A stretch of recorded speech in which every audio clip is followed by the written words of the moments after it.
Bonjour à toutes et bonjour à tous, ici c'est Marie de B et aujourd'hui on se retrouve pour un nouveau numéro du Top Flop et on commence sans plus tarder par les tops. Le premier top c'est le retour de Lana, Lana qui avait fait son retour juste avant le pay-per-view TLC.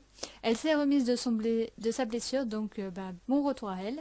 Le deuxième et le troisième top c'est évidemment l'arrivée de Rhino et de Tommy Dreamer qui sont venus aider les Dudley Boys pour faire face à la Wyatt Family. Et on passe tout de suite au flop. Et le flop, c'est évidemment le manque de public. La photo que vous voyez, c'était la photo du Raw juste avant TLC. Vous voyez que les gradins sont très peu occupés, toute la partie haute.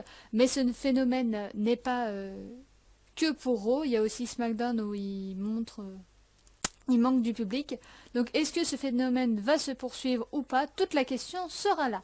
Voilà, c'était fini pour les top flops de cette fois-ci. Il n'y avait pas grand-chose à dire d'autre. Nous, on se retrouve pour le bilan du pay-per-view TLC.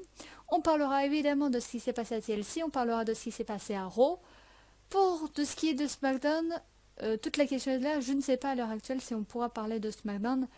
Je ne sais pas si j'aurai le temps de voir SmackDown avant de vous enregistrer la vidéo. En tout cas, ce qui est sûr, c'est qu'on parlera de ce qui s'est passé à TLC et de ce qui s'est passé à Raw. Je pense que c'est assez suffisant pour comprendre le point de vue de TLC, le dernier pay-per-view de l'année.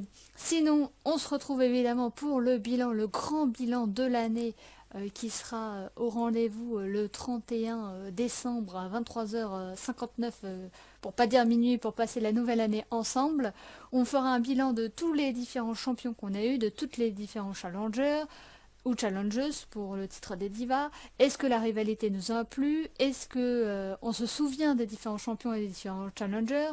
On parlera évidemment de Raw, de SmackDown, de Main Event, de Superstar, plus évidemment de Raw et de SmackDown vu que je regarde ces shows toutes les semaines. Main Event avant je regardais, maintenant je regarde plus, mais je pourrais quand même vous en dire plus que Superstar que je n'ai jamais regardé.